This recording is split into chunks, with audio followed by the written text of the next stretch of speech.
All right, everybody, welcome back. I am so excited for today's deep dive. Me too. We are tackling self-improvement, Yes, we are. but not just like the fluffy feel-good stuff. Right. We're going deep. Absolutely. We've got excerpts here with actual methods, technique. Real strategies. Yeah. Yeah. For leveling up your skills, your life, becoming better. a better you. Yeah. Okay, so one thing that jumped out at me from all this material was this thing called the 5 whys technique. Okay. And full disclosure, I have tried journaling in the past, and it just always felt kind of surface level, I know what you mean. This 5 whys, though, it seems like it could actually, it goes deeper. get you somewhere. Yeah, the 5 whys, it's like you're drilling down. Oh, interesting. You really get to the root of why you're doing something or why you believe something. Mm, So let's say you're procrastinating, right? the classic. You ask yourself, why am I procrastinating? Okay. Maybe the answer is I'm overwhelmed. But then you go deeper and you're like, okay, well, why am I overwhelmed? Oh, I see. And you keep asking why until you get to that core issue. Okay. And, it might turn out that you actually lack confidence in the skills you need for that particular project. Well, and that is something you can actually work on. That's so interesting because instead of just feeling bad about procrastinating, Exactly. you can actually figure out what's causing it. And address it. Wow. Okay, this deep dive is already blowing my mind. Yeah.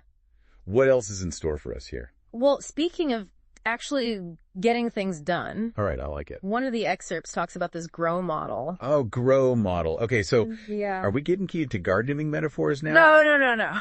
Okay, phew. No gardening metaphors. All right, I can only handle so many, I hear you. Okay, so grow W, what is that? So GROW W, it stands for goal, reality, options, and way forward. Okay. And it's this really great framework for, achieving goals. Okay, so it's not about, planting seeds of No. Okay, all right. No, it's about, you start with a clearly defined goal. Right. Then you take a hard look at your current reality. Oh, okay. Then you think about all the different options you have to bridge that gap between where you are and where you want to get. Right.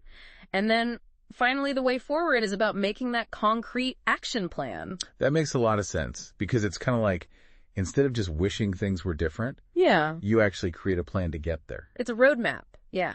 Oh, I like that. A roadmap. And what's cool is you can use GRIW for any goal, really. Oh, really? Any goal at all? Yeah. Professional goals, personal goals, self-improvement goals, you name it. You know what? I'm definitely someone who, starts things and then doesn't finish them.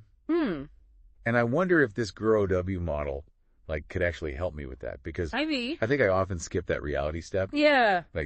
I have this grand vision in my head. No plan. Yeah, no real plan to actually make it happen. And that's exactly where the reality step comes in. Oh, okay. You have to look at the challenges, what resources you need, the obstacles. You've got to... Be honest with yourself. Exactly. It's about setting yourself up for success from the get-go. Mind blown. Okay. I'm seriously taking notes here. Good. So we've got 5 whys for introspection. Yes. Juro W model Mm-hmm. for making a plan, actually achieving your goals. Absolutely. What else did these excerpts have to say about self-improvement? One of the big themes that came up over and over again was this idea of resilience. Oh, resilience. Self-improvement, it's not always easy. Yeah. You're going to have setbacks. For sure. There are going to be moments of doubt, maybe even times when you just want to... Give up. Yeah. Oh, yeah, totally. I once tried to learn Italian using one of those apps. How'd it go? And let me tell you, it was humbling.